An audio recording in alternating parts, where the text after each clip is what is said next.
पुष्पदंत गुरुवर से मिला है संयम का उपहार। पुष्पदंत गुरुवर से मिला है संयम का उपहार। ऐसे प्रमुख गुरु चरणों में वंदन बारंबार। आया है महामहोत्सव रजत दीक्षा का उत्सव। आया है महामहोत्सव रजत दीक्षा का उत्सव।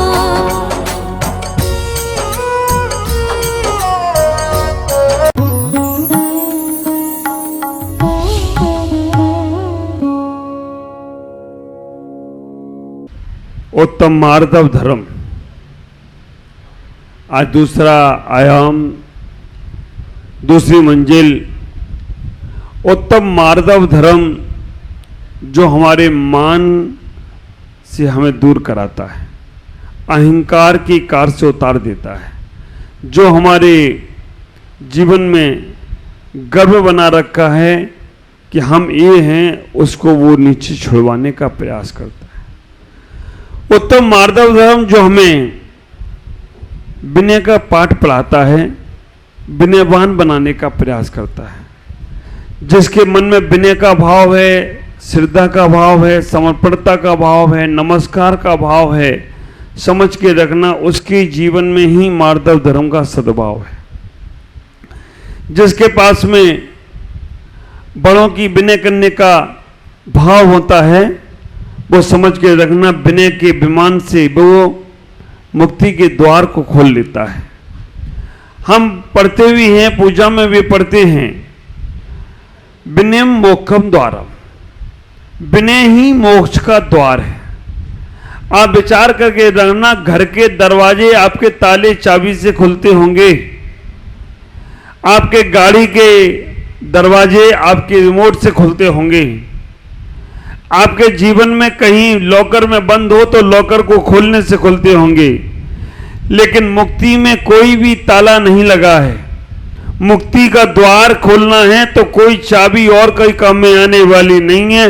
मुक्ति के लिए केवल विनय की चाबी से, विनयम मोक्षम द्वारम, विनय से मोक्ष का द्वार खुलता हो तो कोई आश्चर्य नहीं होगा। जितनी हमारे अंदर विनय भाव होता है उतना मोक्ष नजदीक आता है। अब विचार करके रखना, अकड़ा हुआ पेड़ खड़ा रहता है, हाँ, अकड़ा हुआ पेड़ खड़ा रहता है, वो किसी काम का नहीं है। बड़ा हुआ तो क्या हुआ, जैसे पेड़ खजूर, पक्षी को छाया नहीं, फल लागे अति दूर। बड़ा हुआ तो क्या हुआ, जैसे पेड़ खजूर, पक्षी को छाया नहीं, फल लागे अति दूर। हर किसी को मिलता नहीं है उसका फल। आदमी बड़ा बड़ा बड़ा आदमी बना रहता है ना, उसके पास कोई आदमी फटकता नहीं है। और जो पानी की तरह सरल सह रहता है ना, हर कोई झुककर उसे पीने का प्रयास करे तो कोई आश्चर्य की बात नहीं होगी। एक बात का ख्याल करके रखना, इतने बड़े मत बन जाना जीवन में जो तुम्हारे भी लोग तुमसे दूर होने लगे। थोड़ा उनके साथ भी उठो, उनके साथ भी बैठो जिनके माध्यम से तुम्हारा जीवन चल रहा है। हाँ, बड़ा बड़ा काय का बड़ा, जो दही में पड़ा वो सबसे बड़ा। हाँ? इतना विचार करके रखना, वो जो पेड़ इतना बड़ा खड़ा हुआ है ना, आंधी और तूफान आता है ना तो पेड़ धराशायी हो जाता है। उस पेड़ के जो पत्ते हैं ना, जो बड़े बड़े पेड़ में लगे हुए हैं, वो पत्ते झाड़ू बनाने के काम में आते हैं। और जब झाड़ू बनती है तो वो का सफाई करने के काम में आते हैं।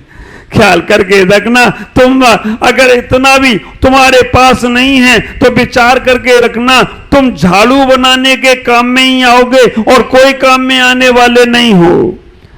छोटी छोटी घास होती है, छोटे छोटे पौधे होते हैं, आंधी और तूफान आते हैं, वो पौधे झुक जाते हैं, आंधी तूफान निकल जाता है, वो फिर खड़े हो जाते हैं। और बड़े बड़े पेड़ आप देखते होंगे रास्ते में, जितने बड़े पेड़ होते हैं, आंधी तूफान आती ऐसे गिरते हैं कि उन्हें वो काटने के काम में आते हैं। ख्याल करना, जीवन में इतने बड़े नहीं बनना। और मेरे गुरुदेव आचार्य भगवान पुष्पदंत सागर जी महाराज तो वो बात कहते हैं, बड़ा वो नहीं होता जिसकी बड़ी बड़ी बिल्डिंगें हैं, बड़ा वो नहीं होता जिसके बड़े बड़े कारखाने हैं, बड़ा वो नहीं होता जिसके बड़े बड़े परिवार हैं। बड़ा तो वो होता है जो छोटों को भी बड़ा बना देता है, वो संसार में सबसे बड़ा होता है। विचार करके रखना, जिसका दिल बड़ा है, बोलो ना, वो सबसे बड़ा है। जिसका दिल बड़ा है वो सबसे बड़ा है। और आप विचार करके रखना, अगर आपके मन में ये भाव रहता है कि हम भी कुछ हैं, आई एम समथिंग, समथिंग वाला नथिंग है। ख्याल करना, समथिंग जो होता है, समथिंग में भी कोई हूं तो वो आदमी कुछ नहीं कर सकता। जब तुम नथिंग होते हो तो तुम एवरीथिंग हो जाओ तो कोई आश्चर्य नहीं होगा। समथिंग नहीं बनना है, नथिंग बनना है। नींव का पत्थर नथिंग होता है, वो आराम से नींव में रहता है, उसे कोई हिला नहीं पाया आज तक। ध्वजा एवरीथिंग होती है, उसी की लड़ाई है। आप विचार करके रखना, ध्वजा एवरीथिंग, वो कहती है फेर रही हूं, मैं सबसे ऊपर रहती हूं। और जब लड़ाई झगड़े होते हैं, देश देश की लड़ाइयां होती हैं, तो काय की लड़ाइयां? उस झंडे की लड़ाई है। ख्याल करके रखना, जब तुम नथिंग होते हो ना, तो तुम्हारे पास सब कुछ होता है। जब हमारा एक विद्वान, ख्याल करके रखना, जिसको तुम लोग कहते अष्टावक्र, अष्टावक्र जब वहां पहुंचा एक राजा की सभा में, राजा की सभा में जैसे ही अष्टावक्र पहुंचा, अष्टावक्र का तुम्हें मालूम होना चाहिए, अष्टावक्र जो 8 जगह से वक्र था, शरीर उसका 8 जैसे से टेढ़ा मेढ़ा लगड़ा लोड़ा सब उसका शरीर था। कहीं से हाथ छोटे, कहीं पैर बड़े, कहीं हाथ पेट पीठ सब अष्टावक्र लंगड़ा लुंगड़ू के ऐसे जैसे तैसे पहुंच गया। सभा में कहा गया कि बहुत बड़ा विद्वान आ रहा है, इस संसार का सबसे बड़ा विद्वान, सबसे बड़ा विद्युत पुरुष आ रहा है, सरस्वती पुत्र आ रहा है। जब समाज में सभा में कहा गया और अष्टावक्र पहुंचे तो सब हंसने लगे, राजा भी हंसने लगा, सारे विद्वान मंत्री जो वहां बैठे थे वो हंसने लगे। उसने कहा विद्वान और ये हाथ पैर इसके चलते नहीं है, शरीर अष्टवक्र है, 8 जगह से टेढ़ा मेढ़ा हो रहा है, और ये काय का विद्वान। अष्टावक्र वापस लौटने लगे, राजा को प्रणाम भी नहीं किया और लौटने लगे। रोने लगा, अरे तुम विद्वान हो, आए और लौटने लगे। उन्होंने कहा मैं तो सोचा था कि मैं विद्वानों की सभा में जा रहा हूं, लेकिन ये तो चमारों की सभा है। आप विचार करके रखना, मैंने तो सोचा था कि विद्वान की सभा में जा रहा हूं, लेकिन ये तो चमारों की सभा है। इस चमड़े को देखकर विद्वान की गिनती करते हैं, ये हमारे चामर को, ये हमारे शरीर को देखकर सोचते हैं इसका शरीर ठीक नहीं है तो ये काय का विद्वान होगा। विचार करके रखना, जाति ना पूछो साधु की, पूछ लीजियो ज्ञान। जाति ना पूछो साधु की, पूछ लीजियो ज्ञान। मोल है तलवार का, पड़ी रहंदो म्यान। मोल है तलवार का, पड़ी रहंदो म्यान। म्यान लेके क्या करोगे? तलवार ही नहीं है उसके अंदर। सुंदर शरीर लेकर, धन वैभव लेकर, दौलत लेकर, शक्ति लेकर क्या करोगे? तुम्हारे अंदर विनयी गुण नहीं है। मेरे गुरुदेव कहते हैं बड़ा वो व्यक्ति नहीं होता है जिसके पास बहुत पैसे होते हैं। पैसे वाले के अंदर अगर सरलता है, विनय गुण है, तो समझ लेना वो बहुत बड़ा आदमी है। जिसका रूप सुंदर है, जिसके पास बहुत ताकत है, बहुत पावर है, लेकिन जिसके पास समर्था की भाव नहीं है, वो काय का जीवन जिएगा। हमारे आचार्य समदवत स्वामी 8 प्रकार के मद की बात करते हैं। ख्याल करना, जहां पद है वहां मद है। आदमी जैसे पद पे आता है ना, तो उसको मद चढ़ाने लगता है। ख्याल करो, जैसे पद मिलता है वैसे ही उसको मद भी आने लगता है। इसीलिए बहुत सी बार कहा जाता है कि पद मत लेना, क्योंकि पद लेते ही अहंकार आने लगा, मद आने लगा तुम्हारे पास। जो आदमी बोलना नहीं जानता उसे पद पे बैठा दो, सिंहासन पे। हम मैसूर गए थे, वहां पर एक सिंहासन है, विक्रमादित्य का सिंहासन, और वो विक्रमादित्य का सिंहासन पूरा सोने का है। 250 किलो सोने का है। जब मैसूर में, जब वहां पर दशहरा के दिन जब दशहरा का वो उत्सव निकलता है तो वहां का राजा बडियार, आप विचार करके रखना, राजा बडियार के परिवार के लोग उसी सिंहासन में बैठते हैं। राजा सिंहासन पे बैठता है तो उसकी बुद्धि अपने आप चलने लगती है। वो सिंहासन विक्रमादित्य का जब चला गया, किसान के खेत में पड़ा था, मिट्टी के ढेर में पड़ा था। और आप विचार करके रखना, जब वो किसान उस मिट्टी के ढेर पर बैठता था तो उसकी बुद्धि राजा जैसी हो जाती थी, उसकी बुद्धि राजा जैसी चलने लगती थी। आखिरकार जब खोदा गया तो सिंहासन निकला, सरकार ने ले लिया। मैं कहना चाहता हूं, जैसे आदमी पद पर पहुंचता है उसका मन बनने लगता है। सिंहासन पर बैठने के बाद भी अगर तुम्हारे अंदर विनय गुण भाव है तो समझ के रखना तुम बहुत ऊंचे उठोगे। और वहां पहुंचने के बाद तुम किसी की सुनते ही नहीं हो। तो बेटा, जब तक सिंहासन पे हो तभी तक तुम्हारा चल रहा है, और तब सुनोगे तब तुम्हारे पूछने वाला कोई नहीं मिलेगा। ख्याल करो, सुराही पानी में जाती है, पूरी भर जाती है, लेकिन उसके ऊपर एक कटोरी रखी रहती है, वो कभी भरती नहीं है। जो अहंकारी व्यक्ति होता है उससे कोई पूछता नहीं है, और जो विनयवान सरल व्यक्ति होता है उससे हर कोई पूछने का प्रयास करता है, भरने का प्रयास करता है। और आज मेरी बात को प्रैक्टिकल करके देख लेना, जिन लोगों से तुम बातचीत नहीं करते हो या जिनसे तुम्हारा मनमुटाव हो गया है, आज दूसरा आयाम है। और 10 दिन मैंने कल ही कहा था, जीवन जीने की शैली है। क्रोध के कारण से तुमने अगर किसी से बोलचाल बंद कर दी तो आज मान को छोड़कर तुम उससे बात कर लेना। एक बार विचार करना, इतना हल्कापन लगेगा। जो लोगों से तुम बात करते रहते हो ना, वो लोग दिल में बसते हैं, और जिनसे तुम्हारी बातचीत बंद हो जाती है वो दिमाग में बसते हैं।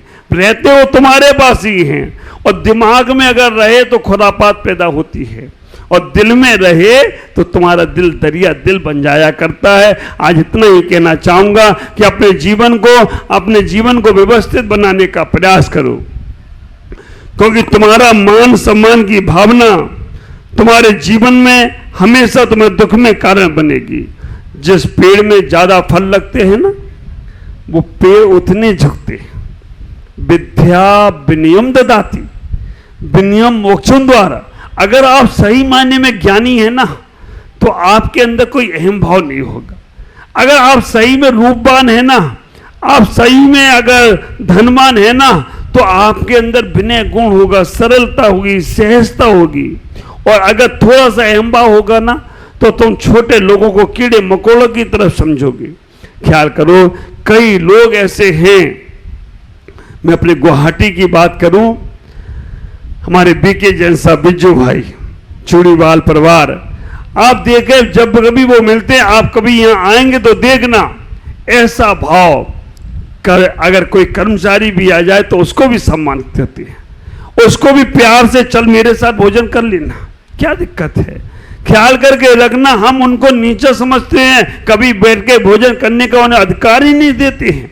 कभी उनके साथ भी 2 मिनट व्यवहार से बात करो। और आपसे कहना चाहूंगा, अगर ये व्यवहार आपका घर में परिवार में, हाँ मर्यादा उनको भी बना के रखना है, मर्यादा आपको भी बना के रखना है, लेकिन इतना ही विचार करना कि हम अपने जीवन में उस भाव को रखें, सब लोग से मिल सकें, सबसे बात कर सकें, सब लोग हमसे मिल सकें, हमसे बात कर सकें।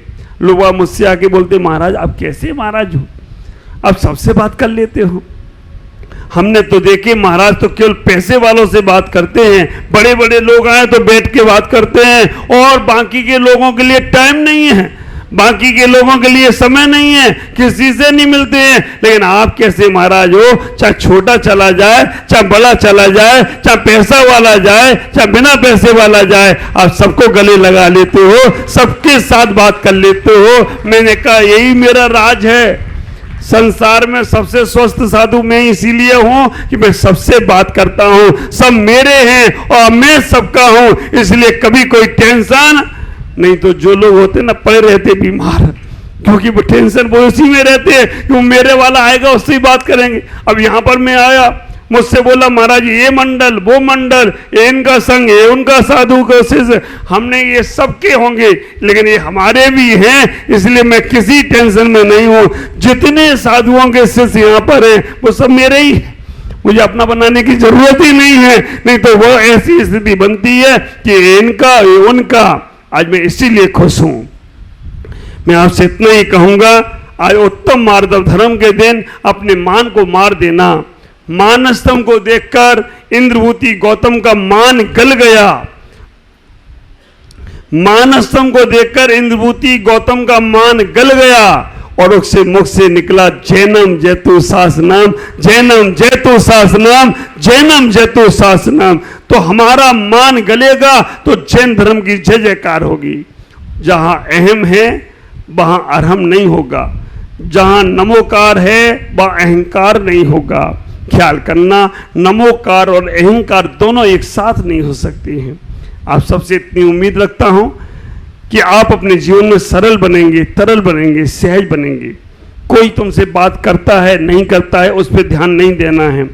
तुम अपने मन से अच्छे रूप से बात करो, उसका अहंकार उसे ले डूबेगा, लेकिन तुम्हारी विनय गुण तुम्हें मोक्ष का द्वार भी देगा और तुम सरल रहोगे, सहज रहोगे, कोई टेंशन नहीं होगा, तो तुम्हें अटैक भी नहीं पड़ेगा और तुम्हें कहीं कोई बात तुम्हारे जीवन में नहीं आएगी। आज इतना ही कहकर मैं अपनी वाणी को विराम दूंगा कि आपका जीवन उत्तम मार्दव धर्म से, जैसे साधुओं से कहा गया कि जाति का ख्याल नहीं करना, हमें जात, अरे साधुओं की जातियों की लड़ाई हो गई, एक ये फलाने जाति के साधु, ये हमारी वाली जाति के साधु हैं।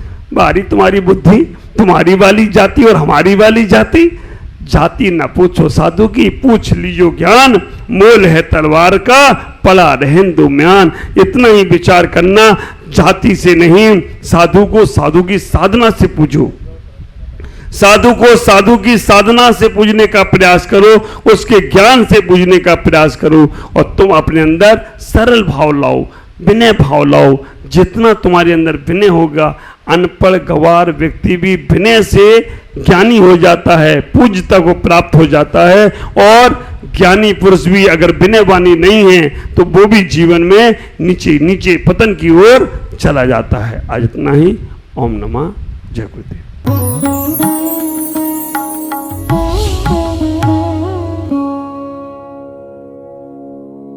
ज्ञान एवं संस्कार का अद्वितीय संगम, मुनि प्रमुख सागर जैन पब्लिक स्कूल उत्तर प्रदेश प्रांत के जिला इटावा की पुण्य भूमि कुनेरा में परम पूज्य पुष्पगिरी तीर्थ प्रणेता आचार्य श्री 108 पुष्पदंत सागर जी महाराज के मंगल आशीर्वाद एवं परम पूज्य भारत गौरव आचार्य श्री 108 प्रमुख सागर जी महाराज की पावन प्रेरणा से स्थापित मुनि प्रमुख सागर जैन पब्लिक स्कूल, जहां भावी पीढ़ी को न केवल लौकिक शिक्षा प्रदान की जा रही है बल्कि भारतीय संस्कृति और उत्तम संस्कार भी प्रदान किए जा रहे हैं। यही शिक्षा समाज में जागरूकता, नैतिकता और समता का भाव जागृत कर रही है, तो वहीं ये संस्थान भविष्य का मार्गदर्शक बनकर एक सशक्त समाज के निर्माण में सहायक सिद्ध हो रहा है। इसके अलावा कक्षा 8वीं तक की शिक्षा प्रदान करने वाले इस स्कूल में पूज्य गुरुवर की अनुमति से अब कक्षा 12वीं तक के विद्यार्थी भी लाभान्वित हो सकेंगे। अब ये विद्यालय कक्षा 8वीं से 12वीं तक प्रारंभ होने जा रहा है, अतः निर्माण कार्य के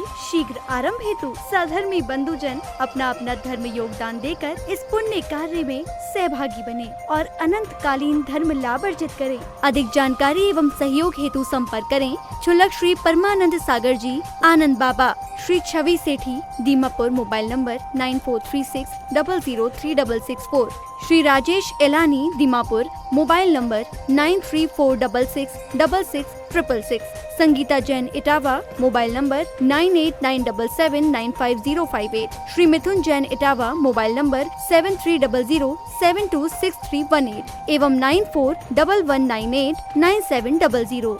बैंक डिटेल्स, बैंक का नाम बंधन बैंक, खाता संख्या 1022000048325668, IFSC कोड BDBL 002101, खाता नाम श्री दिगंबर जैन आचार्य प्रमुख सागर सेवा ट्रस्ट,